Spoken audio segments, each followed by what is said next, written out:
to get the gracious invitation from Param Pujani Sar Sangchalak Dr. Mohan Bhagavatji to be here on this occasion, an auspicious occasion of Vijayadashami. And it's a privilege for me to address this admirable audience on the threshold of the five-fold transformation Panch Parivartan process. It was great to live a day in this virtuous ambience of self-discipline and selfless service at Smriti Mandir and pay homage to the founder Param Pujaniya Dr. Hedgewarji. And I also had the occasion to visit his house and the place of his birth yesterday. It's a combination of simplicity and greatness.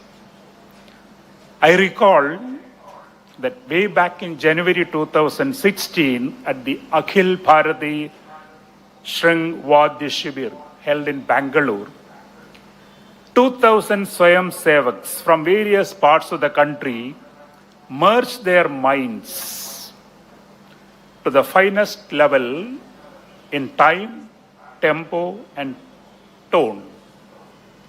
This day, it's a unique experience to witness the harmony of valor and determination all around from the morning.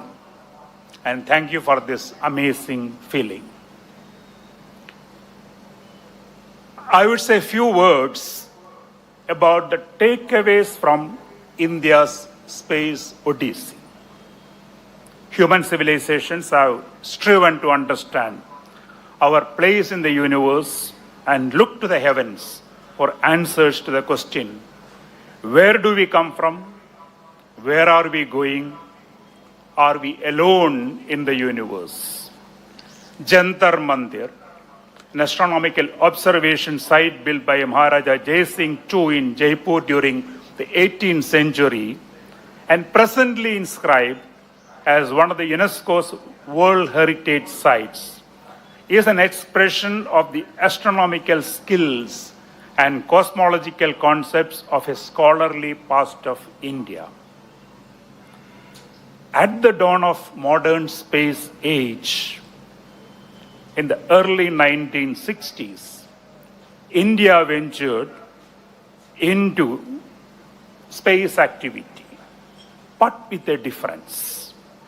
India opted to be society-centric in its pursuit under the legacy of Dr. Vikram Sarabhai, Professor Satish Dhawan, and Dr. Brahma Prakash, great inspiring leaders. Pristine brains from across the length and breadth of the country flocked around at ISRO to do rocket science. And stalwarts of the first generation laid the bedrock of space technology and applications in India. Professor U.R. Rao, Dr. Abdul Kalam, and Professor Yashpal led our first three major projects, Aryabhatta, SLV3, and the site experiment. And that was a bold start to the saga. India made prominent and deep engagements for use of space technology for sustainable human well-being and made foray into the strategic imperatives of the country. Earth-oriented application satellites became the bedrock of national communication infrastructure and natural resources management. Space technology touched every Indian's life, including the farmers and the fishermen, with significant socio-economic impact. And Atmanirbharata, self-reliance, has been our obsession from the past, not just an objective. In recent times, Indian space probes have reached out to the lunar surface, Chandrayaan-3. into the Martian orbit and the Lagrangian point 1 of the Sun-Earth system, that is Aditya mission. Indian human spaceflight is in the offing. The captains of the current generation space in India are making every Indian proud. The mere presence of two former chairmen ISRO in this forum today shows the importance that the country is providing to the space. And the current generation are mentoring the new gen leaders of space who will take India into the aspirational heights of Bharatiya Antariksha Station and finally putting an Indian on moon by 2040. And saga would continue. Now the message is, what are the takeaways from this space odyssey? There are a few. First and foremost, we shared a vibrant vision and our pragmatic role in the national context. Next, we set tough goals and tough schedules for ourselves and tried to meet them. The important part is to set goals rightly at the personal level and the institutions level. Next, ingenuity and prudence of resources became our uniqueness. We learned from failures and also from successes and developed resilience to leapfrog in adversities with preparedness for all imaginable scenarios. We imbibe the power of self-belief and team excellence. And transformational leadership continued with a sublime combination of the wisdom of elders and innovative power of the younger generation. And in the emerging world order, India would hold a prominent place in space applications, space exploration, space habitat, and exploitation of celestial resources. So this has been an odyssey of selfless service to the nation. Let me just ponder over the issues of technology security. Technology and applied sciences are engines of economic growth, and the confluence of big science and deep technology, they are becoming increasingly relevant to solve the most formidable problems of the nation. And India has made commendable strides in space and several other areas of science and technology. However, in the evolving technology-centric world, we need a rapid transformation from technology dependence to technology adequacy and technology lead across core socio-economic sectors and strategic sectors. A renewed emphasis on materials, engineering, and manufacturing technology are crucial to achieve these targets of technology security.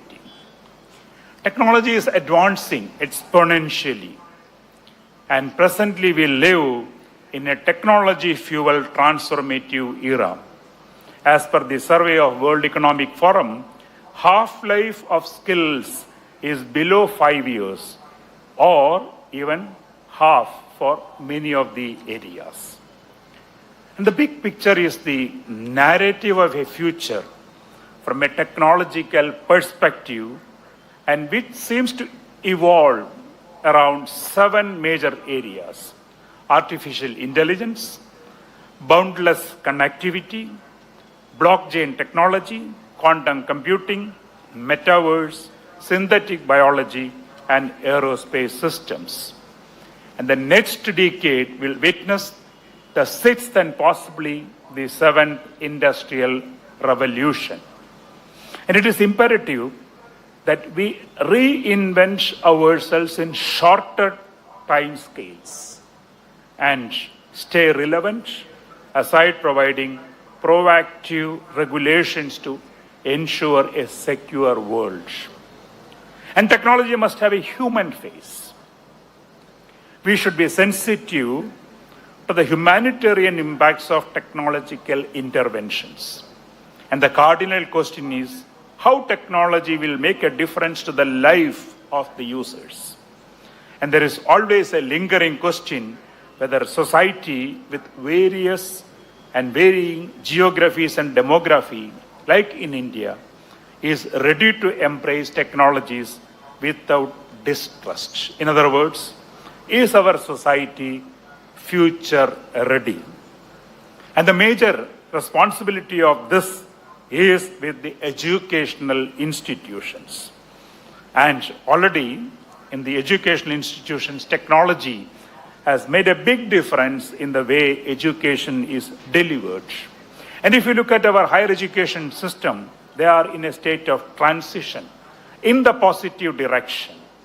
Delightfully, an amazing national educational policy, NEP 2020, to transform India into a vibrant knowledge society and to mold global citizens with critical thinking, conceptual understanding, and human values.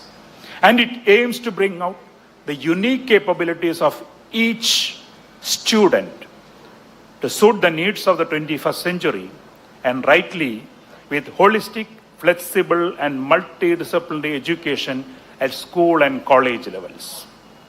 Internationalization of higher education, that is another important aspect that has come up. Indian higher education institutions have started opening campuses abroad, and today we have it abroad. Transformative reforms in strengthening the periodic assessment and accreditation of the higher education institutions, that's underway. And the important thing is we are looking at not only the input but the and finally the impact they make into the society.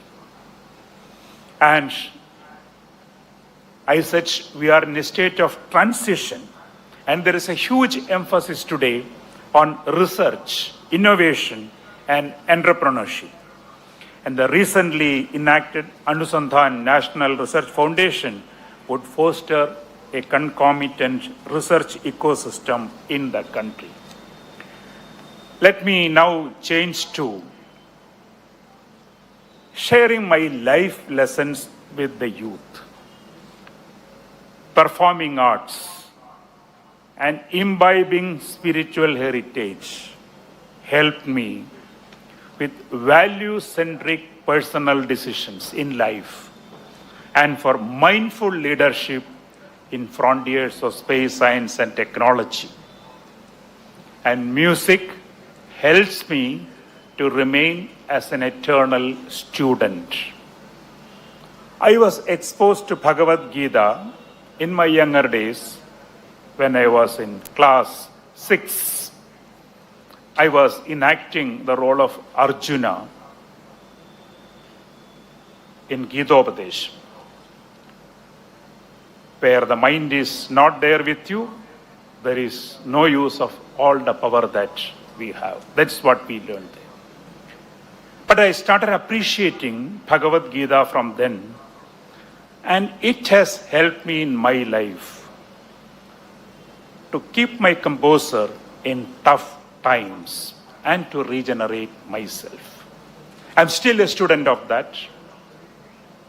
I try to understand, interpret, and see the applicability in life. Let me share a couple of points from Bhagavad Gita that's applicable to the youth. The chapter 16 of Bhagavad Gita begins with an exclusive list of noble traits in a cultured person. Ayam Sattva Samshuddhi Jnana Yoga Vyavasthiti Dhanam Damascha Yajnascha Swadhyayastava Arjavam. Fearlessness, Abhayam. Sattva Samshuddhi, purity of heart. Jnana Yoga Vyavasthiti, steadfastness in the knowledge. Dhanam, understandable. Dhammam, control of the senses. Yajna, the sacrifice. Swadhyaya, self-study of scriptures. Tapa, asceticism. And Arjavam, uprightness. From Abhayam to Arjavam. And Swami Chinmayananda in his commentary indicates that sincerely pursued and consciously lived, these ethical values and moral beauties contribute to a better expression of the diviner possibilities in a person which generally is dormant. Bhagavad Gita concludes with an observation of Sanjaya, which is important. Yatra Yogeshwara Krishna, Yatra Partho Dhanurthara, Tatra Shri Vijayo Bhudir Dhruvanidhi Madir Mama. That means we need both the Dhanurthari and the Yogeshwara. While we have technology, we also need to have the ideals on how we make use of it. A knife in the hand of a surgeon saves a life. But that knife in the hand of a bad person will be a problem for the humanity. And let me conclude now.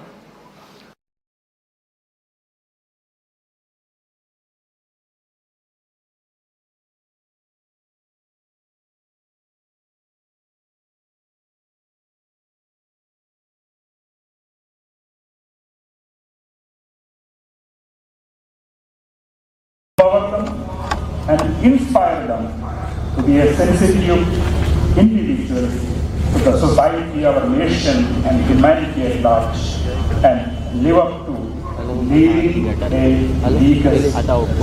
Thank you for giving me this great opportunity and to be amongst you on this great auspicious day. And once again, I thank Param Pujaniya Satsang Charan Dr. Mohan Bhagwat for this opportunity. Thank you.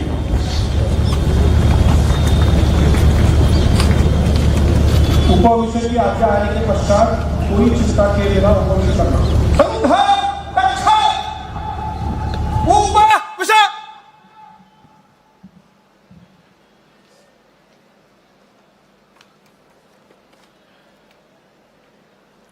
आज के कार्यक्रम के प्रमुख अतिथि Padma Bhushan doctor कोपिल Radhakrishnan जी, विदर्भ प्रांत के माननीय संघचालक, माननीय सहसंघचालक महोदय, नागपुर महानगर के माननीय संघचालक जी, उपस्थित सभी श्रद्धेय संतगण, देश विदेश से यहाँ पर इस कार्यक्रम को देखने पधारे हमारे अतिथिगण, नागरिक सज्जन, माता भगिनी एवं आत्मीय स्वयंसेवक बंधु,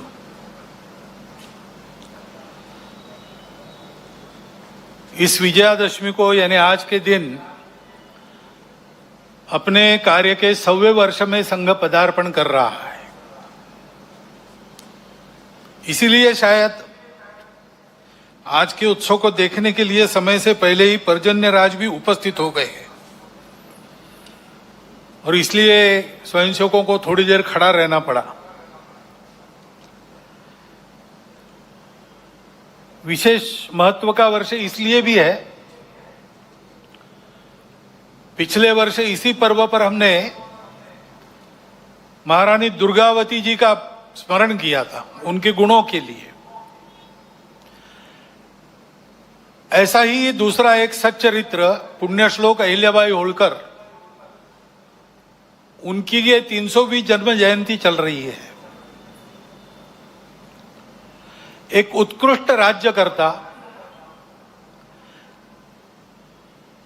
जिसकी शील संपन्नता का आदर्श सबके सामने हो, ऐसे एक महिला अत्यंत विपरीत परिस्थिति में राज्य चलाती है,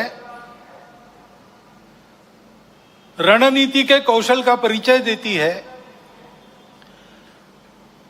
अपने राज्यों को संभालती ही है, परंतु अखिल भारतीय दृष्टि होने के कारण सारे देश में धर्म संस्कृति का उत्थान हो, इस दृष्टि से जगह जगह मंदिर बनवाती है, घाट बनवाती है, धर्मशालाओं का पुनरुज्जीवन करती है। और इस प्रकार संस्कृति संरक्षण में, धर्म संरक्षण में स्वयं निस्पृह रह के अपने लिए कुछ न करते हुए और एक आदर्श उपस्थित करती है राज्यकर्ता का भी और भारतीय नारी के कर्तृत्व का एक फिर प्रतीक ऐसा उनके जीवन के निमित्त हमारे सामने खड़ा होता है, उनका हम स्मरण करते हैं। ऐसे ही स्वामी महर्षि दयानंद सरस्वती का 200वां जन्म जयंती का वर्ष चल रहा है। हम जानते हैं कि लंबी गुलामी के बाद भारत का जो पुनरुत्थान शुरू हुआ, उस पुनरुत्थान के पीछे जो शक्तियां थी उनमें से एक स्वामी दयानंद सरस्वती है। लोगों में सही धर्म क्या है उसका सत्य प्रकाश उनके बुद्धि में जाए, अपने मूल को समझकर काल सुसंगत धर्म का आचरण वो करे और अपने लिए स्वतंत्रता प्राप्त कर ले। इसलिए जनों की जागृति का एक महाप्रयास उन्होंने किया। उसकी प्रेरणा में से आगे चल के भारत के जीवन के सभी क्षेत्रों में कई प्रकार के आंदोलन भी हुए। ऐसा एक पुण्य चरित्र, उनके भी स्मरण का आज वर्ष है। स्वतंत्र देश होना है, देश वैभव संपन्न होना है, तो प्रजा में चारित्र्य चाहिए। अभी अध्यक्ष महोदय जी ने जिस दैवी गुण संपद का उल्लेख किया, अभयम सत्व संशुद्धि, वही है व्यक्तिगत और सामाजिक चारित्र्य, राष्ट्रीय चारित्र्य, जिनके बलबूते देश बड़ा होता है। पाबना में, आज के बांग्लादेश में, उस समय के पूर्व बंगाल में जन्मे श्री श्री अनुकूल चंद्र ठाकुर होम्योपैथी के डॉक्टर थे, आध्यात्मिक साधक थे। उनके माता